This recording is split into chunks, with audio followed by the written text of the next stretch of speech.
আগের ব্লগে বলছি আমি যে মামার বাড়িতে আসছি আর আইসা এদিকে একটু কাম করলাম, মানে বেলুন এলুন ফুলাইলাম। আর এদিকে দেখো মামি আমাদেরকে লাঞ্চ দিয়ে দিছে। আর আজকের লাঞ্চ থালি ছিল ভেজ ফ্রাইড রাইস, বাটার পনির, আরও অনেক কিছুই ছিল। তো আমরা এখানে সবাই মিলে লাঞ্চ করে আরও আমাদের বার্থডের টাইমে এত গরম থাকে, তারপরে আমরা লাঞ্চ করে একটু রেস্ট নিয়ে ভাবলাম একটু ফটোশ্যুট করে নিই।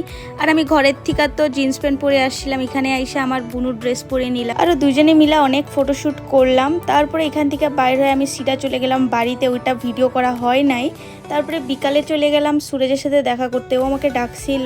আর দেখো তো কি সুন্দর করে আমার জন্য কেক নিয়ে আসছে, আরও আমিও আমার ফেভারিট কালার পরে গেছি পার্পল কালার। তারপরে এইভাবে কেক কাটিং করলাম, আরও তারপর চলে আসলাম আবার মামার বাড়িতে। বললাম না বুনুরও বার্থডে, তো এখানে বুনু কেক কাটিং করতেছে, আমার আসতে লেট হয়ে গেছে। আরও আসতে লেট হলে যা হয় দেখো, সবাই মিলে আমাকে কেক, আরও আমার দিনটা এইভাবেই কাটলো। টাটা।